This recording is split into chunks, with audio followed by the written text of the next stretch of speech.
H not উচ্চতা থেকে একটা বল নিচে পড়লো। প্রতিবার ড্রপে বলটা তার যে গতিশক্তি তার 1/4 অংশ হারায়।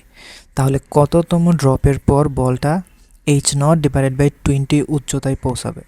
সো খুবই ইন্টারেস্টিং একটা কোয়েশ্চেন, বুয়েট অ্যাডমিশন টেস্টে আসছে আবার। সো প্রবলেমটা যদি একটা ডায়াগ্রাম আমরা আঁকি, সো সলিউশন করার আগে এটা ডায়াগ্রাম আঁকাটা খুবই জরুরি, না হলে আমরা বুঝতে পারবো না যে এখানে অ্যাকচুয়ালি শক্তির যে অপচয় হইতেছে অ্যাকচুয়ালি কেন ঘটতেছে। সে সাপোজ আমার এক্সপেরিমেন্টের শুরুতে আমি যে কোনো একটা বল এটাকে ভূমি থেকে একটা নির্দিষ্ট উচ্চতা থেকে, সেই উচ্চতাটা কত? H not. এখন এখান থেকে তুমি এটাকে জাস্ট মুক্ত অবস্থায় ছেড়ে দিছ, যেহেতু উপর থেকে এটাকে নিক্ষেপ করার কোনো কিছু বলা নাই। সো আমরা সাপোজ ধরে নিব যে এই হাইট থেকে তাকে মুক্তভাবে ফেলে দেওয়া হয়েছে। এখন আমরা তো জানি পরন্ত বস্তু মুক্তভাবে নিচের দিকে পড়তে থাকবে। সো পড়তে পড়তে কী হবে, সে একসময় ভূমিতে আঘাত করবে। সো এই ধরনের প্রবলেম তো আমরা এর আগে অনেক প্রবলেম তো এই ধরনের প্রবলেম করেছি। ওইখানে তো এটা এরকমের তোমার গতিশক্তির হারাই যাওয়ার কোনো কনসেপ্ট তো ছিল না। তো এখানে গতিশক্তির এত অংশ হারাই যাওয়া বলতে কী বোঝায়? এখানে কিন্তু এটাও বলে না যে অন্য একটা শক্তিতে কনভার্ট হয়ে গেছে, এখানে হারাই গেছে ডিরেক্ট, এই জিনিসটা মেনশন করছে। সো আমরা তো জানি যে শক্তি হারাতে পারে না। তো এখানে হারানোর বলতে কী বোঝানো হয়েছে এখানে বলো তো? এখানে হারানো বলতে বুঝাইছে শক্তিটা এটা অপচয় হয়ে গেছে। তার মানে এই শক্তিটা উপর থেকে নিচে নামতে কোনো কাজেই কিন্তু তার আসতো না। তাহলে এখন আগে আমরা একটু বুঝি যে সে কতটুকু এনার্জি হারাইছে। সেটা বোঝার আগে তার তো তোমার কেউ কতটুকু লস করছে সেটার আগে তো তোমার জানতে হবে তার কতটুকু ছিল।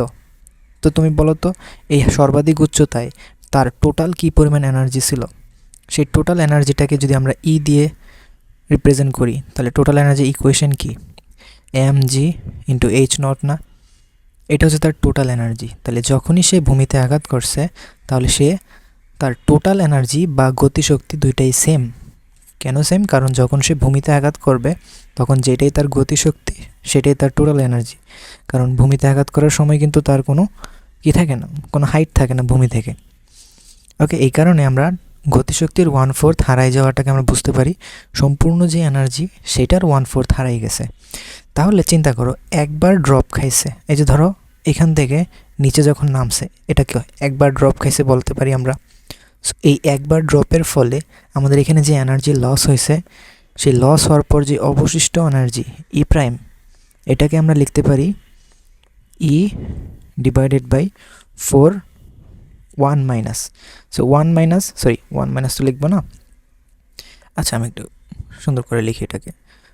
সো 1/4 অংশ হারাই মানে হচ্ছে ই থেকে ই এর 1/4 অংশ যদি হারিয়ে যায় তাহলে আর অবশিষ্ট রইল কত? 3/4 ইন্টু ই।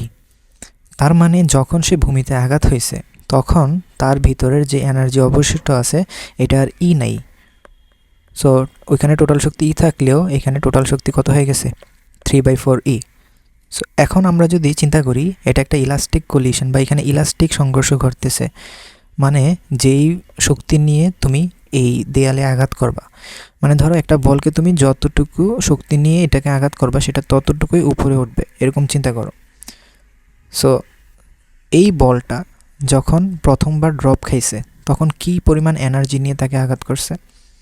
3/4 ই। তাহলে বলো তো, সে ড্রপের পর সে তো একটু উপরে উঠে যাবে না? কতটুকু উপরে উঠবে সেটা তো আমরা জানি না। সে আমরা ধরে নিলাম একটা নির্দিষ্ট হাইট উঠছে, তো সেই হাইটটাকে আমরা কি বললাম? ধরো এইচ প্রাইম ধরতে পারি। এই এইচ প্রাইমটা কত হবে কীভাবে বুঝবো? দেখো, সে যেই পরিমাণ এনার্জি নিয়ে এইটাকে আঘাত করছে সেই এনার্জিটা ব্যয় করেই তো সে এইচ প্রাইম উচ্চতায় উঠছে। তাহলে এই এইচ প্রাইম উচ্চতায় উঠতে তার যে শক্তিটা ব্যয় হবে সেটা কোত্থেকে ব্যয় হবে? এই যে 3/4 ই, এই শক্তিটা। সো আমরা আরেকটা ইকুয়েশন এখানে লিখতে পারি, 3/4 ই এই শক্তিটা ব্যয় করেই আমাকে mg ইন্টু এইচ ড্যাশ এই পরিমাণ হাইটে উঠতে হবে, যেখানে আমাদের এম হচ্ছে বস্তুটার ভর। এখন বলো, এটা হচ্ছে আমাদের সেকেন্ড কেস আর কি, বাট আমাদের বের করতে হবে কি? h/20 উচ্চতা। এখন বলো এটাকে h/20 উচ্চতায় উঠবে কি না, কীভাবে বুঝবা? দেখো, 3/4 ইন্টু ক্যাপিটাল ই, ক্যাপিটাল এর ইকুয়েশন কিন্তু আমরা অলরেডি আগেই জেনে গেছি, mg into H not, mg into H dash. এখন mg তুমি যদি কাটো তাহলে তোমার এইচ ড্যাশ এর যে ভ্যালু সেটা কত পাও দেখো তো, 3/4 ইন্টু এইচ নট না। এখন এই যে ক্যালকুলেশনটা করছো, এই ক্যালকুলেশনটা কি একবার ড্রপ খাওয়ার পরে না, যে একবার ড্রপ খাইছে, ড্রপ খাওয়ার পরে সে এতটুকু হাইট উঠছে।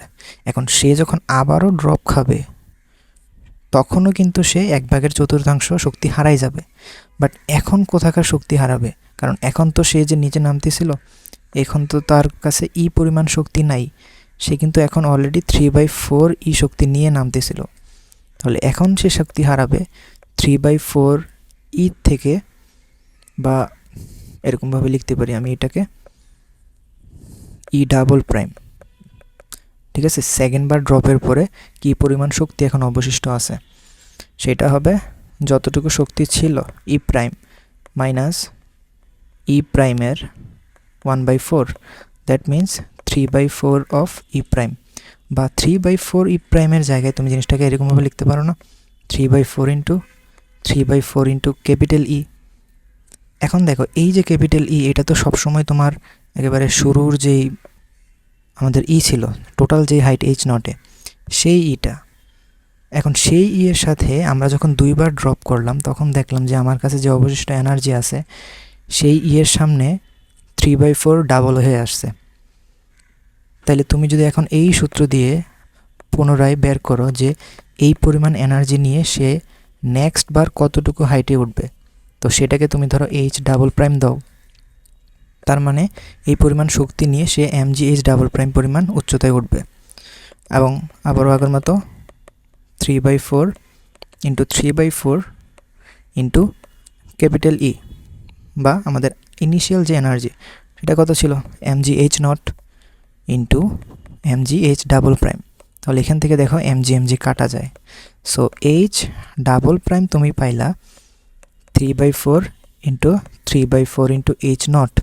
তার মানে দুইবার ড্রপ খাওয়ার পরে তোমার হাইট হইল কত, দুইবার ড্রপ খাওয়ার পরে তোমার হাইট হয়েছে এইচ নটের সাথে কয়টা 3/4 গুণ হবে, দুইটা না।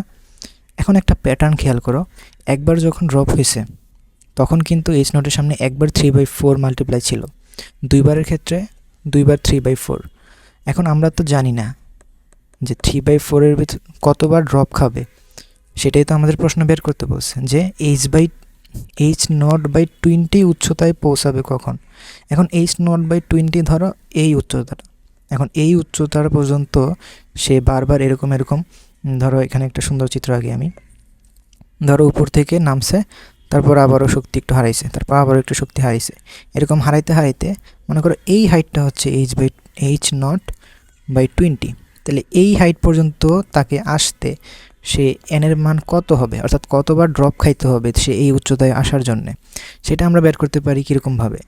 আমরা জানি একবার যদি ড্রপ খায় তাহলে যে উচ্চতা হয় সেটা হচ্ছে এইচ নটের 3/4, দুইবার খাইলে এইচ নটের 3/4 এর ডাবল।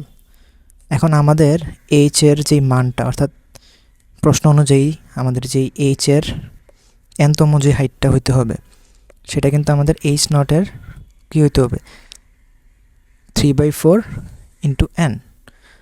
এখন আমরা এই প্রবলেমটা যদি আমাদের সলিউশন করতে হয়, এখন আমাদের এইচ এন এর মান কত হইতে হবে, এইচ নট বাই 20। এখন এইচ নট বাই 20 হওয়ার জন্যে 3/4 to the power N into H not, এই ইকুয়েশনটাই আমাদের এখন সলভ করতে হবে। এবং প্রথমত আমাদের দেখতে পারতেছি আমাদের এইচ নট এখানে কাটা চলে গেছে, তো এইচ নট যদি কাটা যায়, এখন চলকের মানটা আমরা কীভাবে বের করব, সূচকের মানটা, সূচকে যদি কোনো ভেরিয়েবল যদি সূচকে থাকে, সিম্পলেস্ট ওয়ে হচ্ছে আমরা এটাকে লগারিদম করে দেব, অথবা ক্যালকুলেটর থাকলে ক্যালকুলেটরে সলভ করব। সো আমরা এটাকে লগারিদম করে ফেলি। সো 1/20 এটাকে যদি আমরা লন নেই, ধরো 0.05 লন করলাম, ইকুয়ালস এখানে 3/4 মানে 0.75 লন করব আমরা, বাট এন যেহেতু সামনে আছে, এন যেহেতু সূচক আকারে আছে তাহলে এটা সামনে চলে আসবে, তাহলে লন 0.05 ডিভাইডেড বাই লন 0.75, এটা ক্যালকুলেট করলে অ্যাপ্রক্সিমেটলি আমার রেজাল্ট আসবে 10.41। তাহলে বলো h0/2 উচ্চতায় পৌঁছাবে 10 বার ড্রপের পর নাকি 11 বার ড্রপের পর? দেখুন, এই উচ্চতায় ওঠার জন্য তাকে কিন্তু 10.41 বার ড্রপ খাইতে হবে। তার মানে 10 বার ড্রপ খাইলে সে ওই উচ্চতার কমে পৌঁছাবে, সে কিন্তু ওই উচ্চতায় পৌঁছাতে পারবে না, বা ওই উচ্চতার বেশি বা কম বেশি তুমি যেটাই চিন্তা করো না কেন। অর্থাৎ আমরা যদি 10.41-এর কম নেই, তাহলে ওই ড্রপে কিন্তু আমাদের ওই অ্যান্সারটা আসবে না। আমাদের অ্যান্সারটা কত হইতে হবে? 11তম ড্রপের পর, কারণ 11তম ড্রপের পরেই আমাদের যেই h0/20 আছে সেটার চেয়েও কিন্তু কম হয়ে যাবে তার স্মরণ। তাহলে এই লিস্ট ভ্যালুটা পাওয়ার জন্যে, প্রশ্নের ভ্যালুটা পাওয়ার জন্য আমাকে অ্যাটলিস্ট কতবার আমাকে নিক্ষেপ করতে হবে? 11 বার। ওকে, সো 11 বার হচ্ছে এখানে কি অ্যান্সার। সো আশা করছি বুঝতে পারছো। কোনো প্রবলেম থাকলে অবশ্যই আমাকে জানাবা কমেন্ট করে।